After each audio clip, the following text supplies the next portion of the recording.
ಪ್ರಿಯರೇ, ದಿನದ ಬದುಕಿಗೊಂದು ಕ್ರಿಸ್ತನ ಈ ದನಿ ನಮ್ಮೆಲ್ಲರಿಗೂ ಪ್ರೇರಣೆ ಆಗಲಿ. ಪೂಜಾವಿಧಿಯ ಸಾಧಾರಣ ಕಾಲದ 14ನೇ ವಾರ, ಜುಲೈ 8, 2026 ಬುಧವಾರ. ಸಂತ ಮತ್ತಾಯನು ಬರೆದ ಪವಿತ್ರ ಶುಭ ಸಂದೇಶದಿಂದ ವಾಚನ. 10ನೇ ಅಧ್ಯಾಯ 1ರಿಂದ 7ರವರೆಗಿನ ವಚನಗಳು.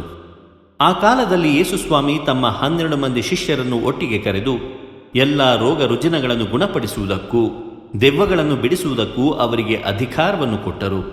ಆ 12 ಮಂದಿ ಪ್ರೇಷಿತರ ಹೆಸರುಗಳು ಇವು.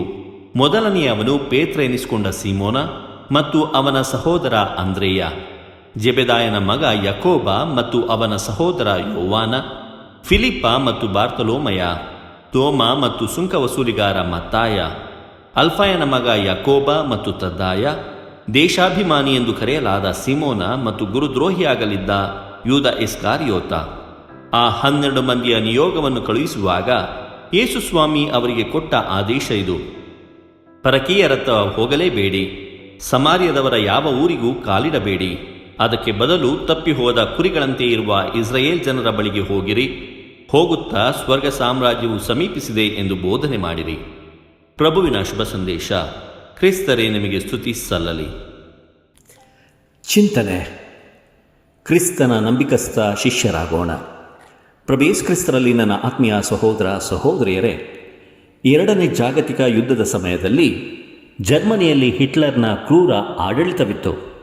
ಆ ಕಾಲದಲ್ಲಿ ಹಿಟ್ಲರ್ನ ಅನ್ಯಾಯಗಳನ್ನು ಧೈರ್ಯವಾಗಿ ವಿರೋಧಿಸಿದವರಲ್ಲಿ ಜರ್ಮನ್ ದೈವಶಾಸ್ತ್ರಜ್ಞ ಮತ್ತು ಪಾಸ್ಟರ್ ಡಿಟ್ರಿಚ್ ಬೋನಫರ್ ಕೂಡ ಒಬ್ಬರಾಗಿದ್ದರು. ಹಿಟ್ಲರ್ನ ನಾಜಿ ಸೈನ್ಯವು ಯಹೂದ್ಯರನ್ನು ಮತ್ತು ಅಮಾಯಕರನ್ನು ಕೊಲ್ಲುತ್ತಿದ್ದಾಗ ಬೋನಫರ್ ಸುಮ್ಮನಿರಲಿಲ್ಲ.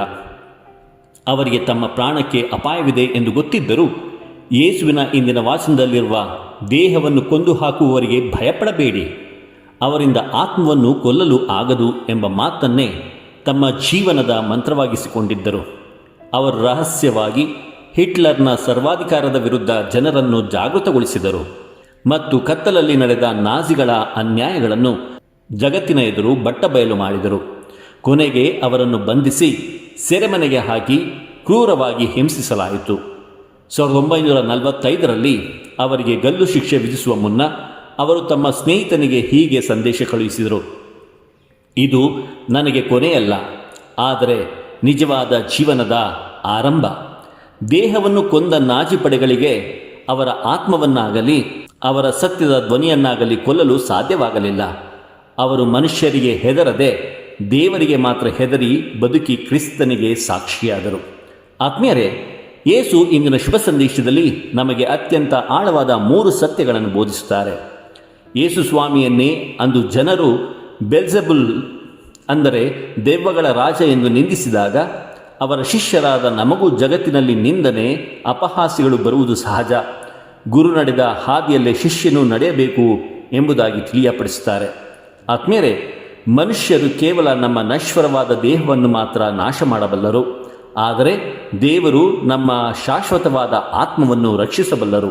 ಹಾಗಾಗಿ ಲೋಕದ ಜನರ ಟೀಕೆಗಳಿಗೆ ಹೆದರದೆ ದೇವರ ನಿಯಮಗಳಿಗೆ ಮತ್ತು ನಮ್ಮ ಮನಸ್ಸಾಕ್ಷಿಗೆ ಹೆದರಿ ಬದುಕೋಣ.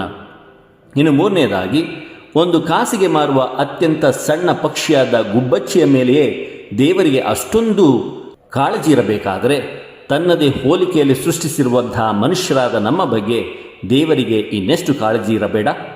ನಮ್ಮ ತಲೆಯ ಕೂದಲುಗಳು ಸಹ ಎಣಿಕೆಯಾಗಿವೆ ಎನ್ನುವ ಮಾತು ದೇವರು ನಮ್ಮ ಜೀವನದ ಅತ್ಯಂತ ಸಣ್ಣ ವಿವರಗಳನ್ನು ಕೂಡ ಗಮನಿಸುತ್ತಿದ್ದಾರೆ ಮತ್ತು ನಮ್ಮನ್ನು ಅಗಾಧವಾಗಿ ಪ್ರೀತಿಸುತ್ತಿದ್ದಾರೆ ಎಂಬುದನ್ನು ನಮಗೆ ತಿಳಿಯಪಡಿಸುತ್ತದೆ. ಆತ್ಮೀಯರೇ, ಯಾರು ಕಷ್ಟದ ಸಮಯದಲ್ಲೂ ನಾನು ಕ್ರಿಸ್ತವನು ಎಂದು ಧೈರ್ಯವಾಗಿ ಬದುಕುತ್ತಾರೋ ಅವರನ್ನು ಯೇಸು ತಂದೆಯ ಸನ್ನಿಧಿಯಲ್ಲಿ ನನ್ನವರು ಎಂದು ಒಪ್ಪಿಕೊಳ್ಳುತ್ತಾರೆ. ಹಾಗಾದರೆ ಇಂದಿನ ಜೀವನಕ್ಕೆ ಈ ಶುಭ ಸಂದೇಶ ನಮಗೆ ನೀಡುವ ಸಂದೇಶವಾದರೂ ಏನು? ಪ್ರಿಯರೇ, ಇಂದು ನಮ್ಮಲ್ಲಿರುವ ದೊಡ್ಡ ಭಯವೆಂದರೆ ನಾನು ಸತ್ಯ ಆಡಿದರೆ, ನಾನು ಪ್ರಾಮಾಣಿಕನಾಗಿದ್ದರೆ 4 ಜನ ಏನೆಂದುಕೊಳ್ಳುತ್ತಾರೆ ಎನ್ನುವುದು. ಆಫೀಸಿನಲ್ಲೋ ಸಮಾಜದಲ್ಲೋ ತಪ್ಪು ನಡೆಯುತ್ತಿದ್ದಾಗ ಅದಕ್ಕೆ ದನಿ ಎತ್ತಲು ನಾವು ಹೆದರುತ್ತೇವೆ.